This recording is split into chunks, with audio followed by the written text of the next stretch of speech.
بسم اللہ الرحمن الرحیم۔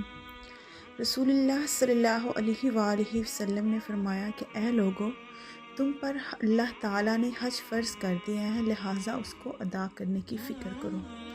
تو ایک صحابی نے عرض کیا کہ یا رسول اللہ صلی اللہ علیہ وآلہ وسلم، کیا ہر سال حج کرنا فرض کیا گیا ہے؟ رسول اللہ صلی اللہ علیہ وآلہ وسلم نے اس کے جواب میں خاموشی اختیار فرمائی، کوئی جواب نہیں دیا، یہاں تک کہ اس شخص نے 3 دفعہ اپنا سوال دہرایا تو آپ صلی اللہ علیہ وآلہ وسلم نے فرمایا کہ اگر میں تمہارے اس سوال کے جواب میں ہاں کہہ دیتا تو ہر سال حج فرض کیا گیا تو اس طرح فرض ہو جاتا اور تم ادا نہ کر سکتے۔ اس کے بعد آپ صلی اللہ علیہ وآلہ وسلم نے ہدایت فرمائی کہ کسی معاملہ میں جب میں خود تم کو کوئی حکم نہ دوں تو مجھ سے حکم لے کر اپنی پابندیوں میں اضافہ کرنے کی کوشش نہ کرو۔ تم سے پہلے امتوں کے لوگ اسی لیے تباہ ہوئے کہ وہ اپنی نبیوں سے بہت سے سوال کرتے تھے اور پھر ان کے احکام کی خلاف ورزی کرتے تھے۔ لہٰذا جب میں تم میں سے کسی کو کسی چیز کا حکم دوں تو جہاں تک تم سے ہو سکے اس کی تعمیل کرو، اور جب تم کو کسی چیز سے منع کروں تو اس کو چھوڑ دو۔ فَإِذَا أَمَرْتُكُمْ بِشَيْءٍ فَأْتُوا مِنْهُ مَا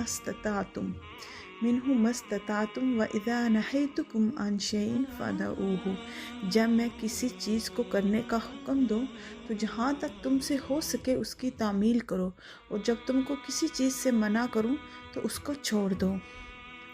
اس صحابی کا بار بار سوال کرنا، کیا حج ہر سال فرض کیا گیا ہے؟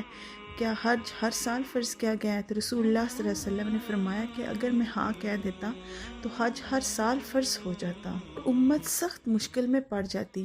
اس کے بعد آپ صلی اللہ علیہ وسلم نے فرمایا کہ امتوں کے بہت سے لوگ کثرت سوال اور کیل و کال کی اسی بری عادت کی وجہ سے تباہ ہوئے۔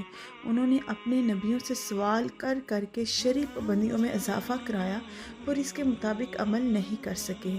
اور حدیث کے آخر میں رسول اللہ صلی اللہ علیہ وآلہ وسلم نے ایک بڑی اور اصولی بات فرمائی۔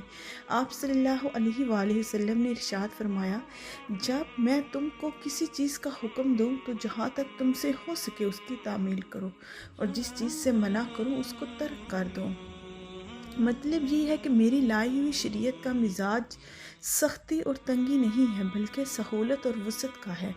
جس حد تک تم سے تعمیل ہو سکے اس کی کوشش کرو۔